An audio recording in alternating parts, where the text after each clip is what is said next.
Hi viewers, welcome to our channel. Tulasidalam ఇది ఒక horror novel. Telugu లిటరేచర్లో బాగా పాపులర్ అయిన నవల ఈ తులసిదళం. గ్రీష్మం తన ప్రతాపాన్ని చూపిస్తుంది. పెటేలుని ఎండ కాస్తుంది. 12 గంటలైంది. సూర్యుడు ఎర్ర కాలిన పెనంలా ఉన్నాడు. భూమి బీటలు వారినట్టు ఉంది. దూరంగా ఒక ఆకి దాహంతో అరుస్తుంది. పెద్ద పెద్ద రాళ్ళు గుట్టలతో ఆ ప్రదేశం అంతా నిండి ఉంది. పిచ్చి మొక్కలు తుప్పలు ఇష్టం వచ్చినట్టు పెరిగినాయి. J&J కంపెనీ తాలూకు మనుషులు అక్కడ పనిచేస్తున్నారు. దాదాపు 50 మంది దుమ్ము లేపుకుంటూ శ్రీధర్ దగ్గరికి వచ్చారు. హలో డైరెక్టర్ అన్నాడు బ్రాహ్మణ్. Hello engineer. ఒకరినొకరు చూసుకుని నవ్వుకున్నారు. పని ఎలా సాగుతుంది? శ్రీధర్ అడిగాడు. ప్రతి అడిగికి ఓ పొరు దొరుకుతుంది, బ్రాహ్మణ్ అన్నాడు. ఏ జన్మలో చేసుకున్న పాపమో ఇలా శ్మశానాలు తవ్వుతూ కూర్చున్నాం. 10 అడుగులు లోతున్న గయ్యి తవ్వి పునాది వేయాలి. అక్కడి నుంచి స్తంభం లేపాలి. మొత్తం 200 మైళ్ళ లైన్లు. 20 కోట్ల ప్రాజెక్టు. ఇంజనీర్లం కదా, మనకి మంత్రసానులకి తేడా లేదు. శ్రీధర్ నవ్వి ముందుకు కదిలాడు. ఎండ తీవ్రంగా ఉంది. వడగాల్పు వీస్తుంది. ఆకాశంలో మేఘం అన్నది లేదు. అన్ని బండరాళ్ళు, ఎర్రమట్టి. దాదాపు 6-7 అడుగులు గొయ్యి తవ్వారు. ఇంకో 3 అడుగులు తవ్వాలి. గుణపాల శబ్దం తప్ప ఇంకేమీ వినపడడం లేదు. 200 గజాలకు ఒక స్తంభం చొప్పున 200 మైళ్ళు మట్టి గుట్టలుగా పక్కన పడుతుంది. ఒకప్పుడు శ్మశానం కబులు, అన్ని ఎముకలు పుర్రలు. అతడికి షేక్స్పియర్ గుర్తొచ్చాడు. ఏ పుర్ర వెనక ఏ చరిత్ర ఉన్నదో. ఒక పుర్రే రాజ్యాన్ని ఏలి ఉండొచ్చు, ఇంకొక పుర్రే తట్టలు మోసి ఉండవచ్చు. ఏది ఏ పని చేసినా చేరేది ఇక్కడికి కదా. జరుగుతున్న పని పట్ల సంతృప్తి చెంది అతడు తన జీప్ వద్దకు చేరుకున్నాడు. ఈ 10 రోజుల్లో అనుకున్న దానికన్నా ఎక్కువ పని జరిగింది. అతడు సీటు పక్క నుండి వాటర్ బాటిల్ తీసుకుని 4 గుక్కలు తాగాడు. బాటిల్ లోపల పెట్టి జీప్లోకి ఎక్కబోతూ ఆగాడు. అప్పటి వరకు వినిపిస్తున్న గుణపాల చప్పుడు ఒక్కసారిగా ఆగిపోయింది. అంత వృధా. ఒక్కసారిగా ఆగేసరికి ఆ నిశ్శబ్దం భయంకరంగా ఉంది. శ్మశాన నిశ్శబ్దం అంటే ఇంత భయంకరంగా ఉంటుందా? దాహంతో కాకరుస్తూనే ఉంది. ఎండు పుల్ల విరిగిన చప్పుడు కూడా వినపడుతూనే ఉంది. అయినా అవన్నీ నిశ్శబ్దానికి దోహదం చేస్తూ ఉన్నాయి. ఆ చప్పుల మధ్య నిశ్శబ్దం మరింత చిక్కబడుతుంది. అతడు తల తిప్పి చూశాడు. కూలీలందరూ గుంపులుగా చేరి గోతులకు చూస్తున్నారు. అంత దూరం నుంచి కూడా వాళ్ళ ముఖాలు విస్మయం, భయం కొట్టొచ్చినట్టు కనపడుతుంది. బ్రాహ్మణ్ పరిగెత్తుకుంటూ అక్కడికి వెళ్తున్నాడు. అతడు కూడా వడివడిగా చేరుకుని లోపలికి చూశాడు. లోపల 9 మనుషులు తవ్వడం ఆపి నిలబడి ఉన్నారు. కొద్దిగా మట్టి చెదిరి నల్లడి పెట్టే 6 అడుగులు పొడవున్నది గోతులు కనిపిస్తూ ఉంది. ఎవ్వరూ మాట్లాడలేదు. అతడు నెమ్మదిగా గోతులోకి దిగాడు. నల్లడి పెట్టే తారు లాంటిది, పూసి ఉంది. శవపేటికలా ఉంది. ఎన్నో వేల సంవత్సరాల్లో లోపల మగ్గిపోతున్నట్లు శిథిలమే ఉంది. అతడు ఒక క్షణం దాని వైపు చూసి బయటకు తీయండి అని అరిచాడు. వద్దు, పైనుంచి అరిచాడు బ్రాహ్మణ్.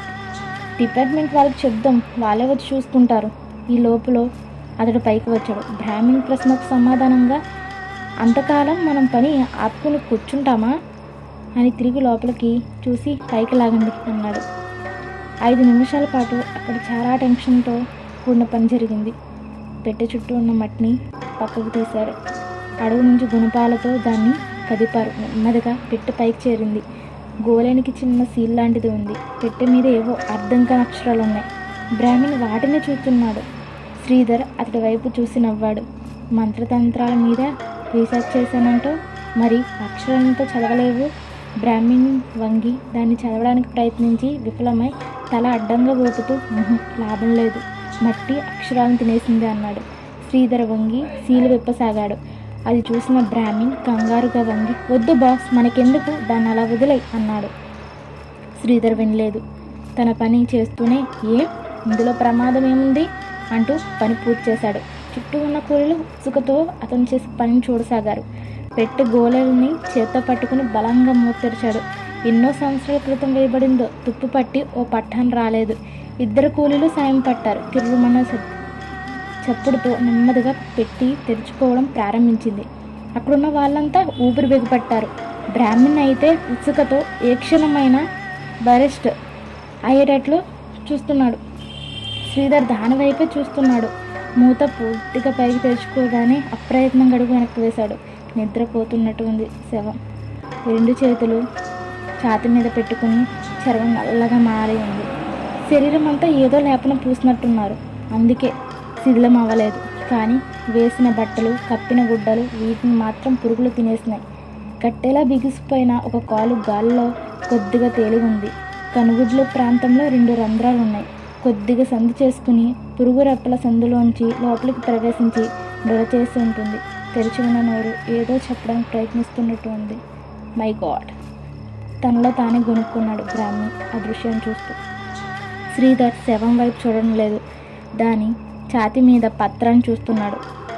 నల్లటి చర్మపు పత్రం మీద ఎర్రటి అక్షరాలు వంగి దాని పైకి తీశాడు. రక్తవర్ణంతో వ్రాసి ఉన్న అక్షరాలు అలుక్కుపోయి ఉన్నాయి. లిపి ఇంగ్లీష్లో ఉంది, కానీ సరిగ్గా అర్థం కావడం లేదు. అసలు ఇది ఇంగ్లీషా, లాటినా? లాటిన్ లాంటి ఇంగ్లీషా? భుజం మీద నుంచి తొంగి చూస్తున్న బ్రాహ్మణికి అందించి, నీకేమైనా అర్థమవుతుందేమో చూడు అన్నాడు. బ్రాహ్మణి కొద్దిగా తటపాటాయింపుతో దాన్ని అందుకున్నాడు. చూపుడు వేలు, బొటన వేలు మధ్య దాన్ని పట్టుకుని గాల్లోకి ఎత్తి చదవడానికి ప్రయత్నించాడు. బ్రాహ్మణికి దెయ్యాల మీద, భూతాల మీద నమ్మకం ఎక్కువ. చేతులకి తాయెత్తులు, మెడలో మాలలు వేసుకుని ఉంటాడు. అతడి లైబ్రరీ నిండా విచ్ క్రాఫ్ట్, బ్లాక్ మాస్, క్షుద్ర విద్యలకు సంబంధించిన పుస్తకాలే. అతడి పూర్తి పేరు అబ్బూరి కేదారేశ్వర్ బ్రాహ్మణ్. తన పేరును కూడా కట్ చేసి ఆబ్రకదాబ్రా అని పెట్టుకున్నాడు. దెయ్యాల్ని పాలద్రోళ్లే వాడిని జర్మనీలో ఆబ్రకదాబ్రా అని అంటారు. తోలు మీద రాసిన అక్షరాలు అతడికి సరిగ్గా అర్థం కాలేదు.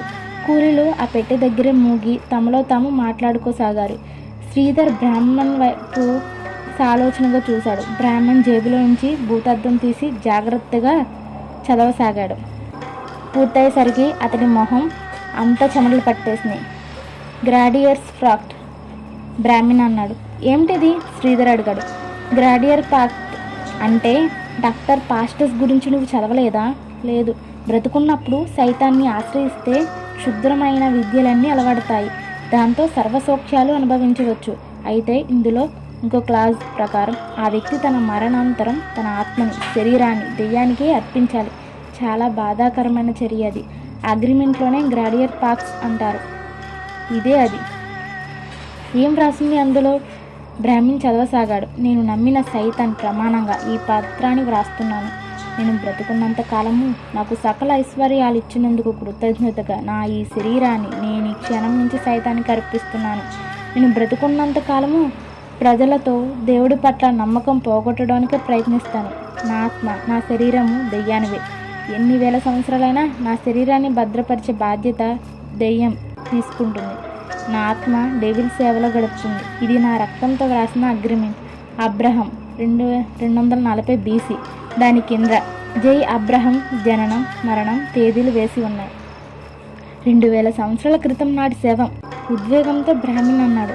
ఈనాటికి మన కంటపడింది. ప్రపంచ చరిత్రలోనే అపూర్వమైన సంఘటన. శవాన్ని దెయ్యం ఎంత భద్రంగా రక్షించిందో చూసావా శ్రీధర్? అతడి కళ్ళు మెరుస్తున్నాయి. అంతలోనే అనూహ్యమైన భయం అతడి ముఖంలో ప్రతిబింబించింది. ఈ శవాన్ని మనం బయటకు తీస్తే మనకేమీ ప్రమాదం లేదు కదా అడిగాడు. శ్రీధర్ మాట్లాడలేదు. గ్రేడియర్ పాక్ట్ వైపు చూస్తున్నాడు. తన శరీరాన్ని, ఆత్మని క్షుద్ర దేవతలకు అర్పించుకుని జీవితాంతం సైతానికి సేవ చేసిన వాళ్ళ గురించి అతడు ఎక్కడో చదివాడు. కానీ ఇది వాస్తవం అంటే నమ్మడం కుదరడం లేదు. 2200 సంవత్సరాల క్రితం నాటి శవం. తనకి అర్పితమైన శరీరాన్ని సైతం రక్షిస్తుందా? ఇంతకాలం అలాగే రక్షిస్తూ వచ్చిందా? శ్రీధర్ అడిగాడు. ఇప్పుడేం చేద్దాం? ప్రభుత్వానికి చెప్పాలి. రేపు వార్తాపత్రికలంతా ఇదే వార్త. కానీ దానికన్నా ముందు అతడు ఆగి అన్నాడు. మనం శాంతి చేయించుకోవాలి. ఈ శవం వల్ల మనకేం అరిష్టం రాకుండా. మిగతా కథ నెక్స్ట్ ఎపిసోడ్లో తెలుసుకుందాం. Thank you. Subscribe for more videos.